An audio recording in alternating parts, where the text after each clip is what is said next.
Hi, this is Michael Waitze, and welcome back to MYANMORE Live Talks. And I feel like tonight's going to be a special one. This is a series of live, authentic conversations featuring artists, writers, actors, musicians, humorists, and thought leaders from Myanmar.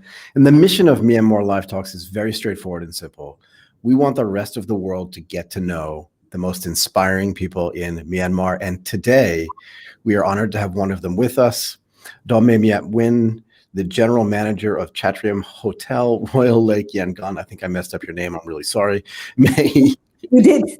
Michael, you just did. I did. Myat Mon, the general manager of Chatrium Hotel, Royal Lake, Yangon. How are you doing tonight? I am excellent. Please just call me May.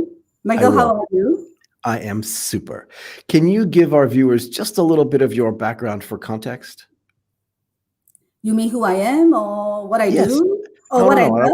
We'll get to what you do. What you love would actually be great, actually. So where should we start? Well, I don't know. Let's start like 15 years ago. 15 years ago. That's tricky, Michael. Just now you promised that you won't throw me any tricky questions. It's not that tricky. Actually, let's do this. Let's start with this. You ready? When you started your career, let's just jump right to this. When you started your career in tourism, right, in the hotel business, did you imagine or did you plan that you would be the first woman in your country to be the general manager of one of the five-star hotels? You can see Not at all. So what was that progression like? Tell me. Okay. Actually, life is very strange, right? Life is very strange. When we were younger, we didn't really know what we really want or what we are really good at. We don't really know. And when we were younger, we were like, our life was full of illusions. And, I every time, whenever I speak in my speaking sessions, I always say that dream big. So when we were younger, we dreamed, we did dream. We had a lot of dreams. Let me go back to a little bit, older than 15 years back. Sure. Our generation, I would say in Myanmar, our generation it's very special because we have seen and we have been through so many phases of transition. Fair enough. Yeah. So I was at the university. I was at the college, basically. I was at the college when the first revolution, 88 revolution happened. Wow. I'm sure you've heard, right? I'm sure you know, right? Yeah. That's very, very historical and very important in our history, right? So that's the beginning of all the changes that you are witnessing today. Right. In those days, we were in the middle of college and then the university. It's all started from the college and universities. It's always the students that start they bring the change, right? So to make it short, our college and university, all the schools just closed. Did they really? Yeah, closed. And then it was not like today. Today, even though the schools are closed because of COVID, the kids, they can go for online classes, and they can look for, many resources and the stuff online. But those days in 1988, we didn't have. There was nothing. Nothing. And the country, before 1988, the country was completely closed. Right. Next time let's talk about this because many people have already forgotten. We were having rice and the soap by Russians have to go to cooperative stations and to collect household things. It was quite fun. Think about it. Nobody will believe that we've been through this. Anyway. Was it scary then, or was it just so normal that nobody? You know what I mean? When they shut the school. No, that's why it's humans' adaptability is very strange because it was normal then. It was normal. That's why now we are saying that it was like new normal, right? Before normal was normal, and now new normal, we are sort of getting used to.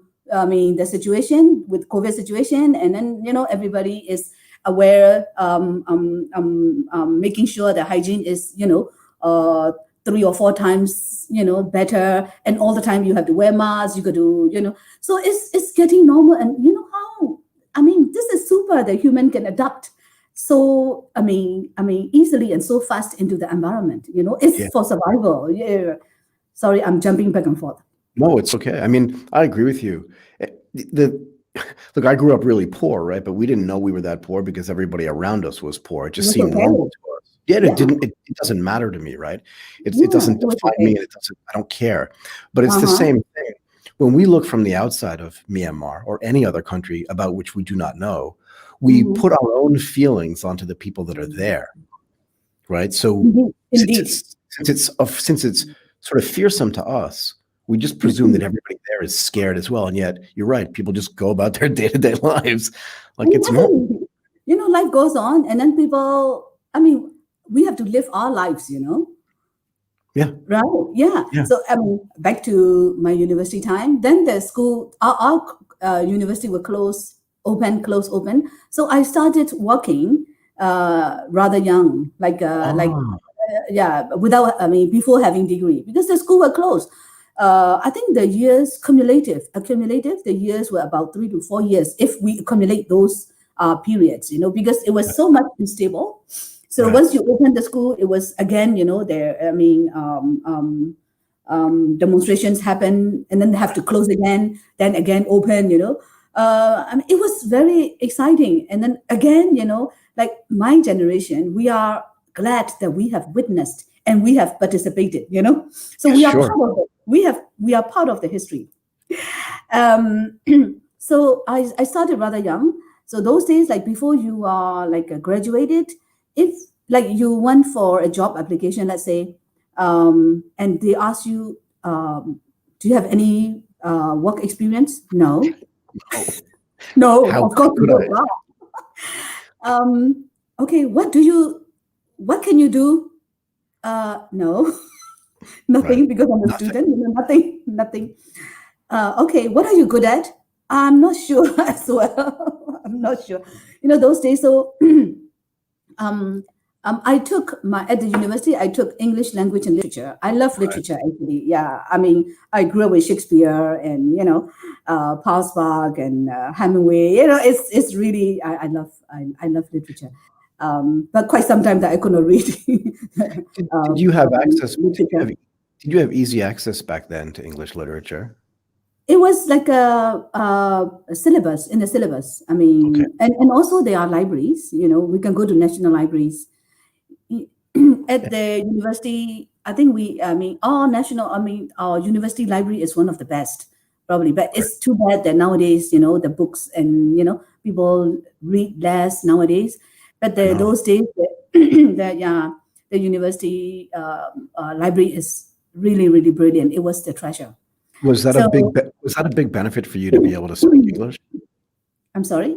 Was that a Yeah. big benefit for you to be able to read, speak English, and to understand literature at that level? Was that a Oh, benefit when you tried to get a job? yes, yes, yes, yes, indeed. I believe so. I believe so because once you get to read a lot of things outside Sure. your school Mhm. book, you know, sort of like then it's like you extend your horizon.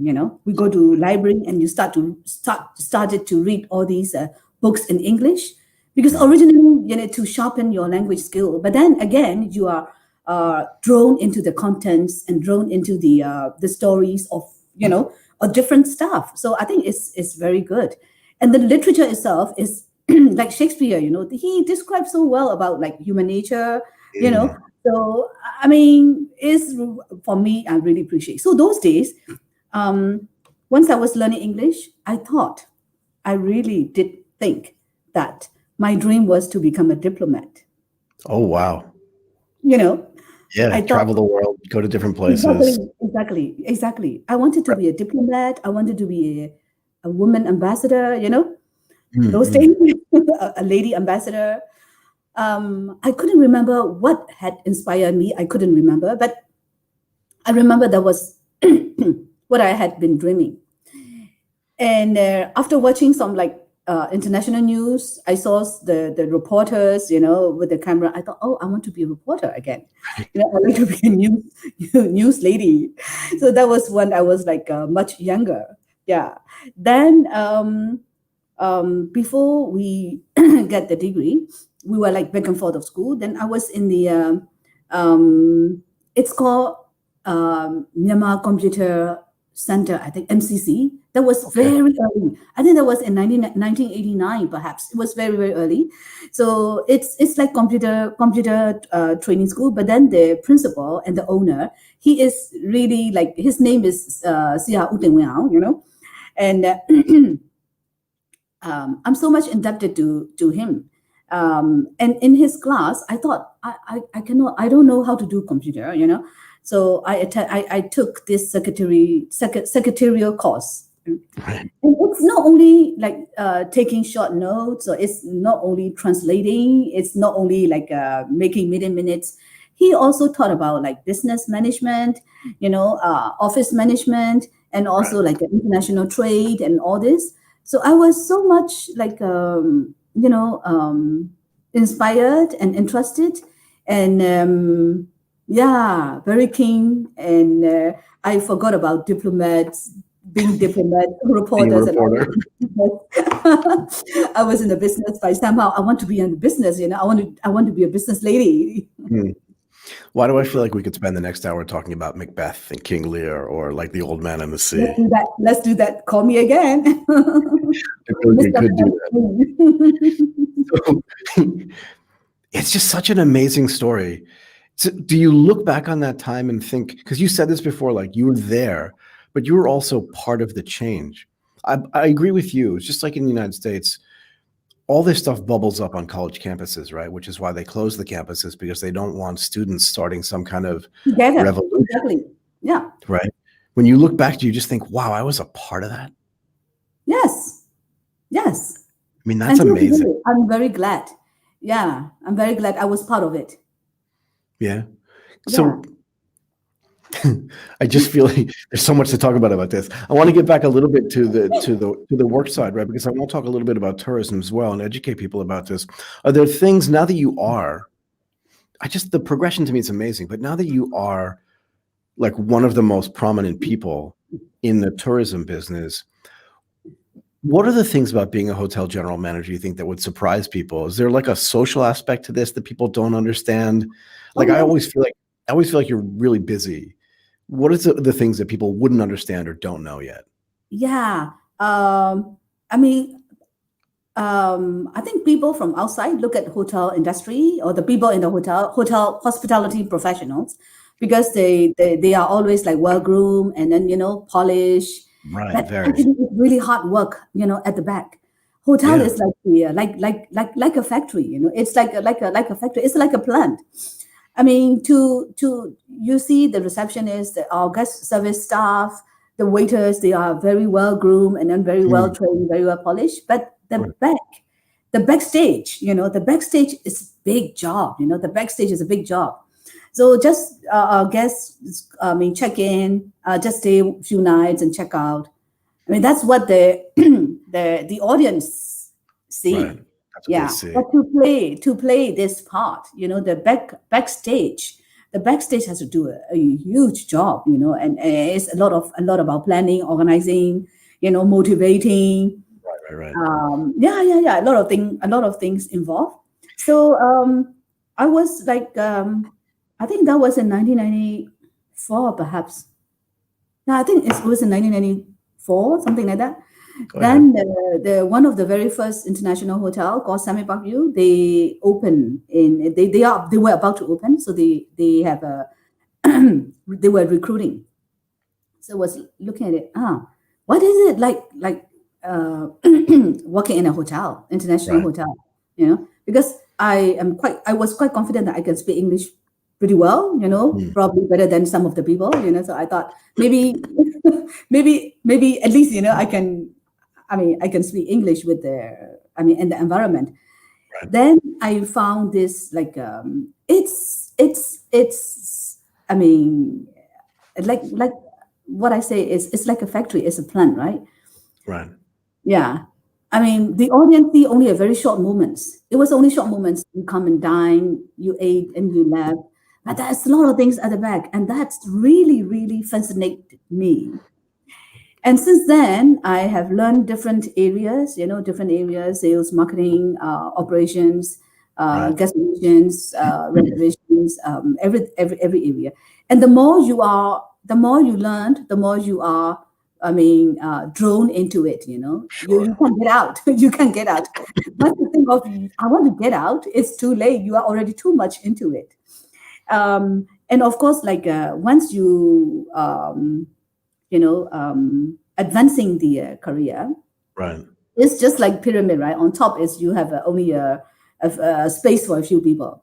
So Right, usually in the hotel industry, that top area it's sort of like people used to say it's a glass ceiling, or this career, this field is probably like maybe more suitable for men, right. maybe, like usually, when you address to a hotel general manager, they will say, "Dear sir," Right, right, right, right. because Do you, you wouldn't expect "Dear madam," isn't it? do you remember as you were getting higher, Uh, thinking, do you remember that feeling of thinking, wait a second, I'm getting close to that place where there are mostly only men.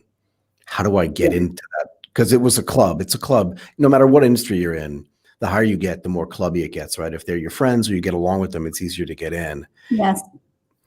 right? Did you have that feeling like I'm a woman and I want to get up into that spot? I want to be at the top of that pyramid. Yeah, actually, there are a few women general manager in the world that has inspired me. Tell You me. know, yes. There were a few, and also I met in 2011. I met Mrs. Clinton. Hillary was here, and she's Okay. still with us. And I did had a few conversation with her, and she was such a wow. I mean, she was very powerful lady, very sharp and very smart. And then I think, and of course, our lady, Daw Aung San Suu Kyi, of course, So they are great inspiration, Right. to pursue. To at the top leadership role, So why can't we do it? If somebody else can do it, why can't we do it? But all you need is you need to have guts to do it. And role models. I think You can it's have really skills and you can learn, Yeah. You can learn skills, soft skills, hard skills, you can learn, but you really need to have guts. I'm going to do it means you have to do it by all means. Is it important for you to have like all kinds of diversity, but gender diversity per se? And are there things that you do or things that you work on to promote that, particularly inside the tourism and the hotel industry? Yes, but for me personally, I have no gender. I mean, for me, I sometimes I even like forgot that I'm a woman. I'm sorry to say, because I completely gender is not a problem for me. Gender is not a problem for me. But I do encourage women. Around me or women everywhere. I do encourage to try their best to push Right. for their capacity. To push their limits, because women usually we give discounts on ourselves. Right. We usually give discounts, and we always thought that, oh, someone else is better. He is better than me, or he should be that role. I should give him priority, something like that. So I usually always encourage women just to follow your dreams. Dream big, dream high, follow your dreams, have guts, just go for it. Do you feel like a role model at all? I have a lot of role models as well. I think sure. role model is important. Role model is important. It's very important to have role models in our lives. I think so. I also have many role models, not only women. I also have role models, men. Yeah, absolutely. Absolutely. I Absolutely. like smart people. I like really sharp, no nonsense people. Yeah. Yeah, so do I. I want to ask you about the business again. There's been so much change, right, since you were a student in Myanmar. And how do you think that your particular business has changed a lot, like in the last, 10 years, particularly as you've been sort of at a higher level, watching it and developing it? Yes. And I think once you are in it, maybe like it's difficult to see the changes. But as you mentioned, that there were definitely changes. Right. Number one, the people that we are working with, they have changed. They are now millennials. Yeah, we are working with millennials. Because your workforce is millennial. Yeah, most of them are for sure. Right? Most of them are millennials. So we really have to adapt. You know, they are their lifestyle. You can't expect them to think or act like you. I No mean, way. you, me, you know, No way. our generation. So in our industry, most of the management are maybe like older generation, let's say. Fair But enough. then the workforce is like millennials, for example. Right. You know, the gap. It's a I think massive gap. that has been so much change. And also women, women. And now in the workforce, there are more women. And then the women are also, they're taking charge, women are taking charge. So you got to unleash, you got to empower them. Uh-huh. So you have to promote the gender equality, whatever culture it is. Right, Maybe right, right. some culture, some places, maybe culture. There might be cultural bias, maybe. But then, at workplace, you got to promote the gender equality. I think that is the major changes within 10 years, and also technology. Technology is really changing our life. So tell me And how. I'm really curious about this. So millennials come in, they're all mobile savvy, they're all tech savvy. They walk into a exactly, hotel and they're like, where's all exactly. the technology? So what is the tech angle for you? What does that look like? You mean tech? Yeah, what is the tech angle? In other words, when you look around the hotel and Yeah. and the millennials come in and they have all their they're all mobile phone ready. Yes, exactly. So how do you So look at tech in the context of the hotel? I'm really right, curious. right, right. There are two ways. One is like us to the customers. Right, right, right. The other one is us to the workforce, To each to other, the right? team, right? To each Okay. other, right? Can you handle them separately? If you can, I'm really curious. So how about you to the guests, the hotel to the guests? The hotel to the guests. Yeah, tell me about that first. The hotel to the guests, yeah, to the hotel to the guests. First, the technology has changed the way we trade. In your terms, the way we trade. In your Sure, sure, terms, sure. yeah, the way we trade. There are like many intermediaries are disappearing. Yeah. Yeah, so that means that your distribution channels are shorter and they are more direct, but still they are like intermediaries. Right, right, right. Yeah, they are intermediaries. So you got to be careful of how we deal with B2C and also B2B, Right. and everything is on the tech platforms. And we work on tech platforms. The bookings are last minute. They can book anytime. Right. We have to make it available. All times we use more on a, I don't want to say manual, but more on a old way, means like you got to book how many days in advance so that we Right. can plan ahead. We can use up so and so. But today it's quite difficult because you are looking at the lead time is so short. Yeah. Yeah, very short lead time. So you got to be ready at the last minute bookings. Like they book now, and another 30 minutes they will walk in. They will walk in. Yeah. Do So you, you have to manage that last minute leads. do you look at technology as a way to engage your guests as well? In other words, Indeed, to indeed. create Because your own yeah, content, keep them in the hotel, keep them in the F&B places, stuff like that? yes, of course. And then the way we communicate, interact, and engage with the customers are, nowadays more on via like online, via Right, via online. Like right, they can write reviews, they can complain, they can look for me directly online. So we have developed many channels that the customers can talk to me online. I can reply immediately. So we have chat, we have apps. Yeah, we have messenger, Facebook messengers, and the most important thing is they want it now. You of can you course. can tell them that I'm sorry, today is Saturday, it's 7:30 p.m. and I'm not going to reply. You can't do that. Yeah, you can do that. So that means that your back end must be ready. But your back end must be ready, and everybody must be. We cannot say different things. Yeah. Everybody must speak the standard. Phrases, but not like AI. It has to be human, isn't it?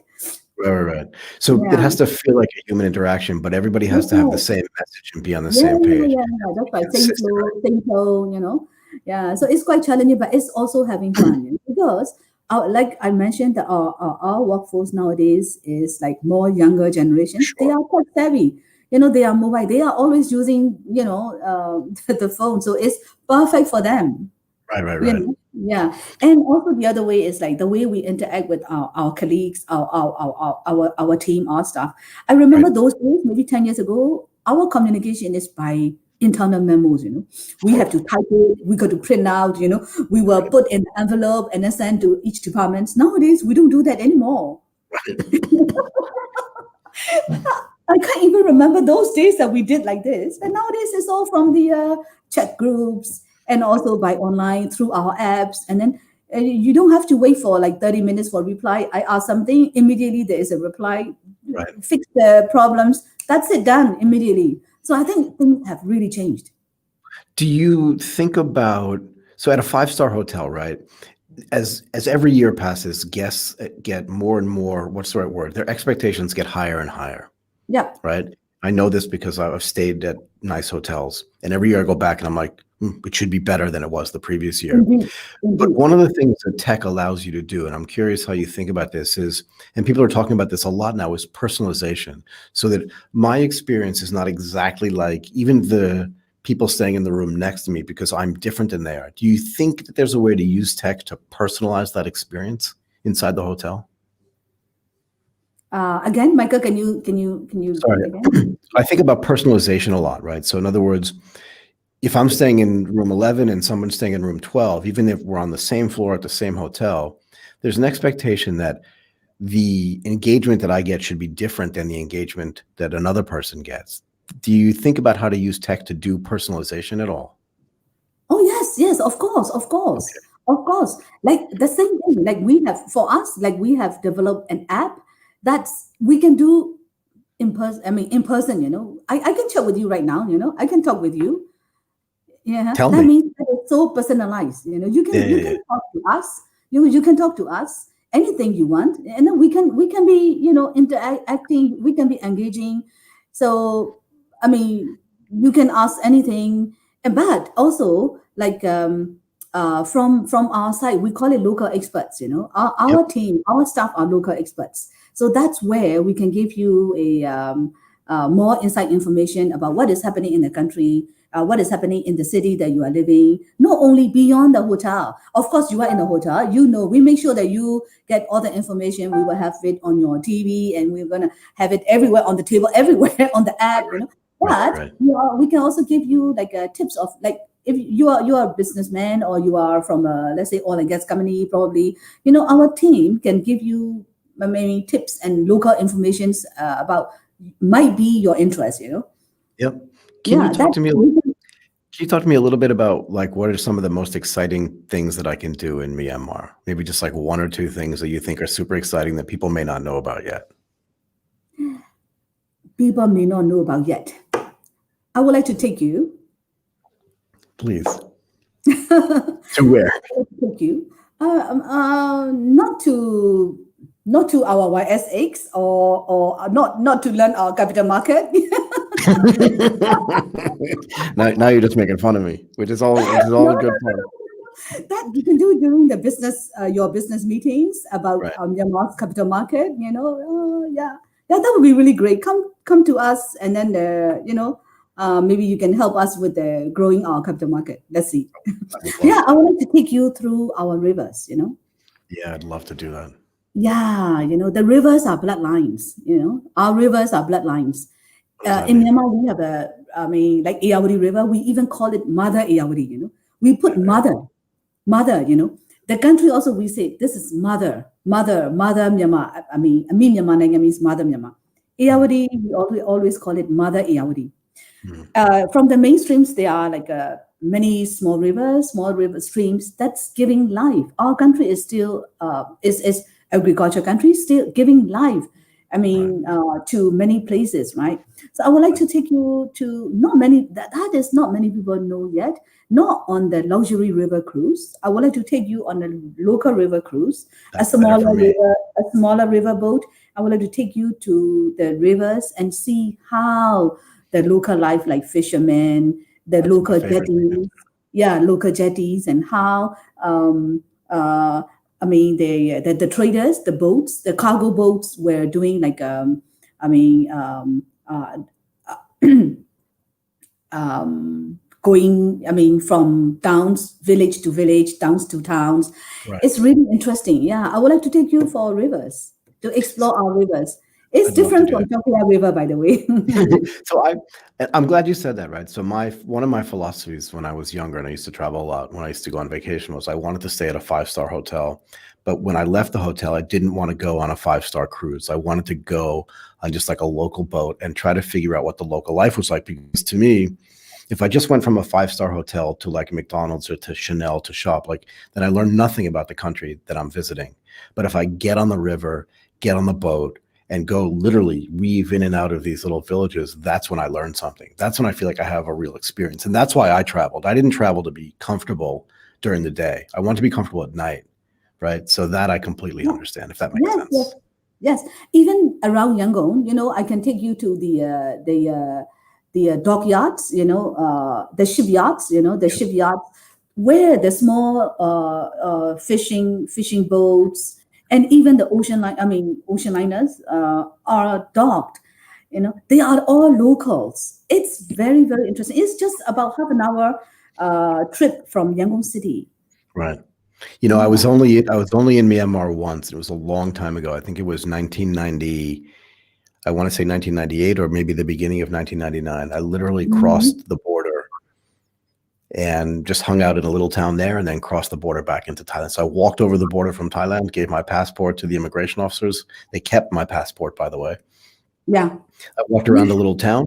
I came back. They like fished through, found my passport and gave it back to me. It was very exciting. How many years ago? 1998 or 1999. Oh, no, 98. 98. I see. 98. Yeah. Oh, so many things has been changed. I'm sure. I'm sure. I haven't been back. And I've lived in Thailand for 9 years and I just haven't had a chance to go back, but I definitely will come back. When COVID is over, I will definitely come back. Yeah. I want to ask you this too. Yeah. When you actually do get a chance to go on vacation, which I feel like is not that often, when you stay in other hotels, can you stop yourself from like looking around and trying to figure out what are they doing here? What can I add into do you know what I mean? Like, are you constantly looking? Michael, thank you that you asked. I always felt this is my punishment. What was punishment? Going on vacation? I can never go on vacation staying in a hotel because once you walk in, I know. Your eyes, your sense, you can't stop it. You cannot switch it off. You can't switch it off. I know. Yeah, once it doesn't matter you are in a 5-star hotel or even you are a small resort or you are in it doesn't matter. As long as it is the accommodation, you are switched on. Taking notes, taking pictures. So here's the funny thing. When I was growing up, I want to ask you this too. When I was growing up, Citibank, right, the big bank in New York, used to have this commercial, and their tagline was, "The city never sleeps." It was a bit of a play on words, right? Citibank, but New York City never sleeps. It was kind of a play on words. But I feel like that's kind of true for general managers. Do you know what I mean? Like, do you ever sleep or are you on call like 24 hours? I think so. We can never switch off. I think we could never switch off. It's like I mentioned, punishment. I can see many other guests check in, relax easily. Yeah. But for us, we could never relax. You start to look at the stuff and you start to look at things here, there. Oh, this has to be improved. This should not be this way. Then you did suggest, oh, let me make some suggestion. You should do this 1, 2, 3, 4, 5, 6, 7, 8, 9, 10. Then once you check out, you say, what? Wait, what did I do? Right. Was I on vacation or was I working? I was making a recommendation to them. But did they know? Did they know? I mean, inside the country, they must know who you are for sure, right? So if you stay at a hotel, they must know who you are. But that's so unfortunate. But it is though, right? But now you know what it's like in a way to be a movie star, right? You have no. No, I'm not. But you know you understand what I mean, though, right? I mean, obviously, neither one of us are movie stars, but that idea that in your realm, people know you. So when you walk in to a place, you know what I mean? Like it changes because you're there. It's just like a law of physics, right? In other words, when you walk in, the environment changes because people know. Look, I have the same thing sometimes, right? In my realm. So I completely understand what that's like, but it's weird. And that's why you can never switch off too, right? Because you're always being evaluated and you're also always evaluating. It's tricky. Indeed. And you know what is bad? You always have to behave, Michael. That's my point. You That's have my to point. behave. So you can't be just like a regular guest, like, come on, do this thing. You're like, okay, Mm. right? Yeah. Yes, yes, you got to behave. It's I'm sure for super. you the same. Yeah, I mean, think about it. I've done, like I told you, like 500 recordings, so people know my voice and they know my Wow, face, right? And wow. it's just tricky. I go online sometimes and I think I really want to say this thing or say that thing, and I have to stop myself from saying it because once it's out there, and then it becomes part of your canon. And once it's part of it, you can't take it away. Very tricky. Very tricky, very tricky. Yeah, But that's real. our choice, isn't it? Absolutely. Absolutely. We made that Absolutely. choice, just like you said earlier. Dream big, try to do big things, but you made a choice to do this. Nobody forced you in. Exactly. Yes, yes. Nobody has forced me to do this. Nobody has forced me to do this. So this is a choice that I have made, Yeah. and And happily living with the choice. I think it's awesome. Look, I want to let you go. This has been an amazing conversation. I really want to thank you for doing this. And for our listeners, if you really like this conversation, check out myanmore.com and asiatechpodcast.com. And thank you again for watching. And you were awesome. Thank you, Michael. But before you go, can I ask you a question? Ask me anything. Just 2 minutes. Okay. If you are traveling into Myanmar, let's say COVID is more stable, and then we can travel. So Absolutely. let's say you live in Bangkok. We have so many flights every day. So Sure. once you are coming to Myanmar, let's say you are planning to come to Myanmar, where would you like to go, and what do you want to do? I don't know. That's why I asked you. I don't know. So You for don't me, know. I want to start in the city, right? And so it's funny that you said a river because to me, I'm a water person. I love rivers and I love oceans, right? Wow. But because I grew up by the ocean. So Mm-hmm. for me, I'm soothed by water. So when I get on a boat that's in the river, even if it's going fast or the water's choppy, I don't mind. That to me, I find very soothing. Some people like to go into the mountains and do that. I can. I'm not interested. But when Ah, you talked about like doing that river trip, that to me sounds awesome. I've done that in China. I've done it in Thailand. I'm trying to remember where else. I've done it in Japan. That type of trip is really awesome for me. Really awesome. Yeah. wonderful. But I'd like So to end on the beach somewhere. Anyway, go ahead. it's a deal. Okay, done.